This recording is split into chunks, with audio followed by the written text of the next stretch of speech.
Hey, what's up guys, my name is Charlie. Today we're going to be watching some Angry Video Game Nerd. This is episode 20, and this is going to be about the Atari. So let's watch this, shall we?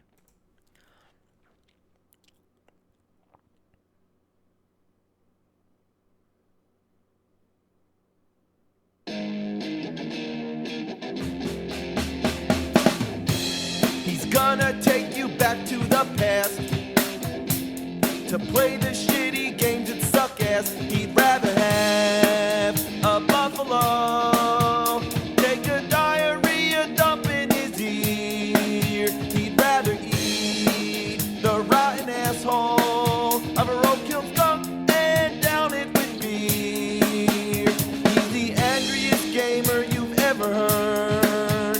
He's the angry Nintendo nerd. He's the angry Atari Sega nerd. He's the angry video game nerd. That music just gets better and better. Rolling Rock.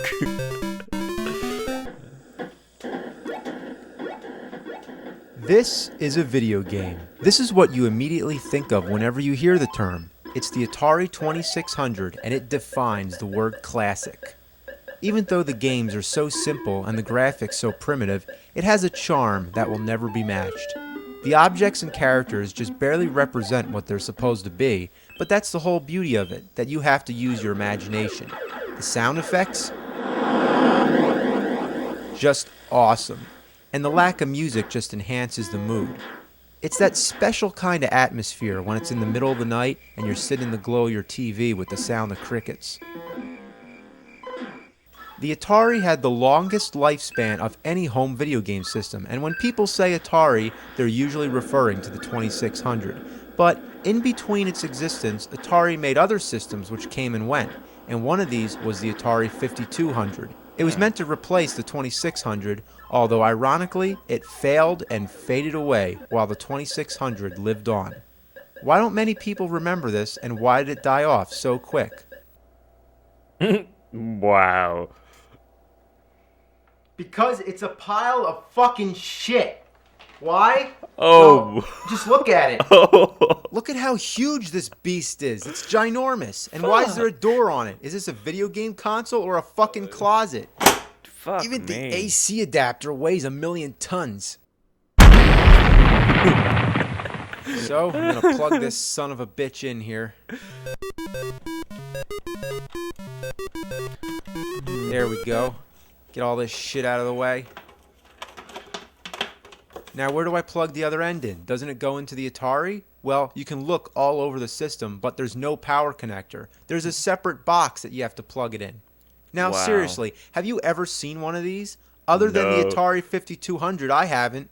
So, you plug this bastard in, and then there's this one wire coming out of the system, so you plug that into the box. Whoa. Oh. You see that? That can't be good. Look, sparks. No joke.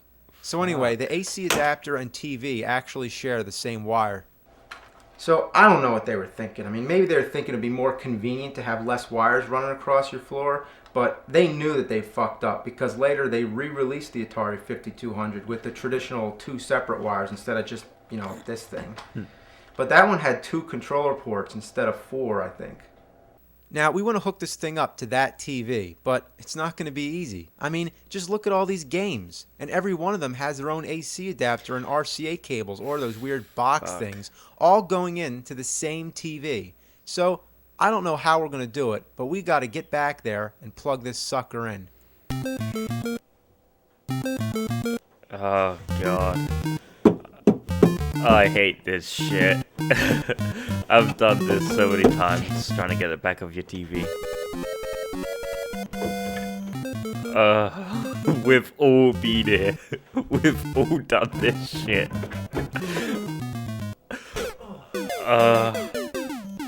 Yeah, that's painful. That TV is just out of the question.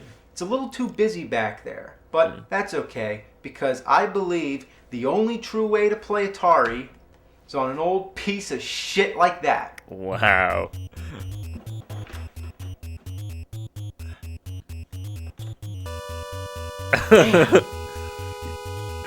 Oh.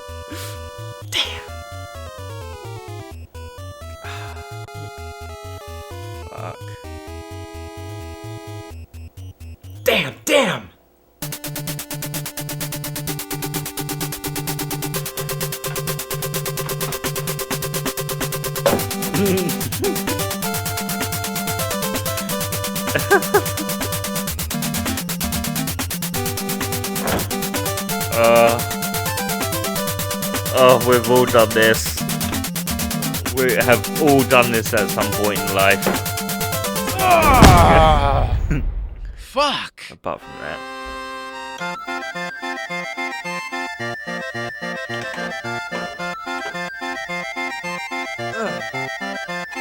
Oh, fuck. Oh, Son of a bitch. come on.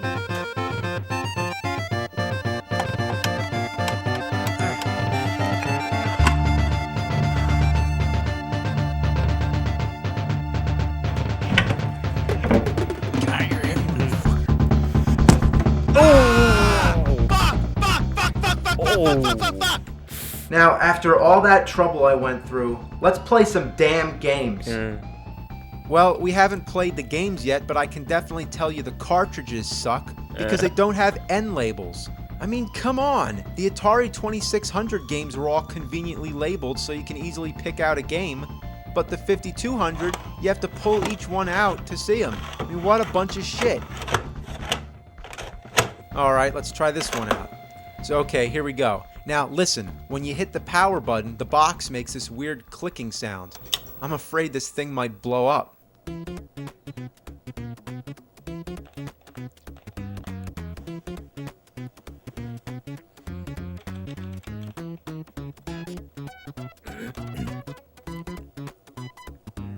Space Invaders. Why didn't it work? Kaboom. What? Is the controller broken? Oh, Frogger. I love Frogger. It's one of my favorite.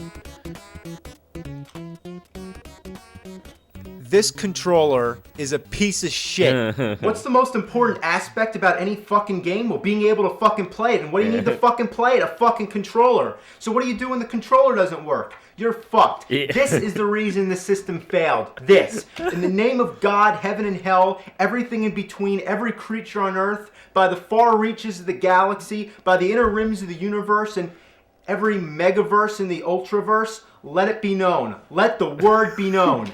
This controller is fucking horrible. Rolling Rock in the fucking Atari. Fuck. Well, tell you the truth, it is true that the controllers were notorious for malfunction, but they were pretty innovative for their time.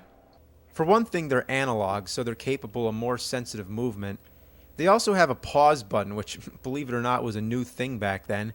Also, there's these two buttons on each side, which I think was a bit excessive for these type of games. Then there's all these numeric buttons. Like, what the shit is this? Is this thing a phone?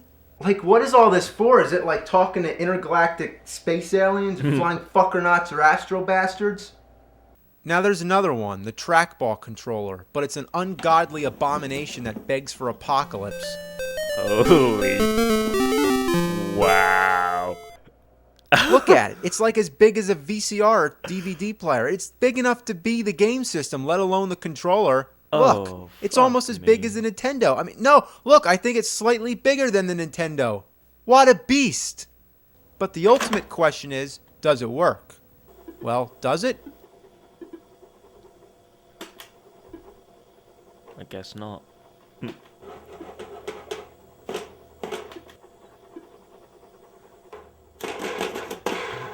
No, it doesn't.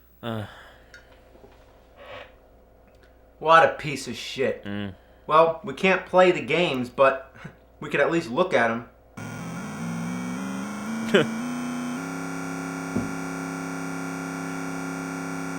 Oh, that fucking noise. We don't have to stand for this shit. There exist alternatives. Did you know that you can plug a Sega Genesis controller into an Atari 2600 and it'll work? Wow. See, that's the interesting thing about Atari. You can find all kinds of different stuff that's compatible.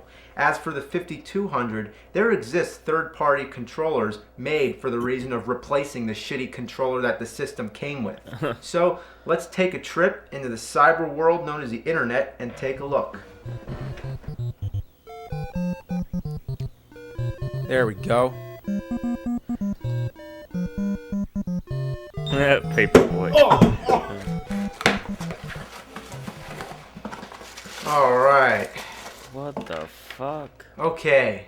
Let's play this bitch. Looks like a dildo. It's like a red rocket dildo. It looks like Japanese. It's like, what the fuck? Oh, fuck! God. Oh, damn. Let's pause it there. That was good. Oh, that was painful at the end when it turned out to be the wrong one. A wrong controller port. Oh, that's absolutely dreadful. So yeah, that was good. I enjoyed that.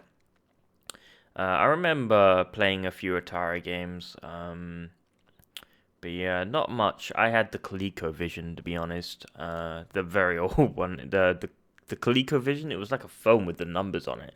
It was like I can't remember. Like it was when it was in my childhood. But yeah, I remember playing the ColecoVision as well. But that was the main one I played, the ColecoVision. So yeah, that was a good video. I enjoyed that. If you liked the video, please give a like and subscribe and comment down below what else you'd like me to react to. That was a really good video. I can't wait to watch the next one. Peace.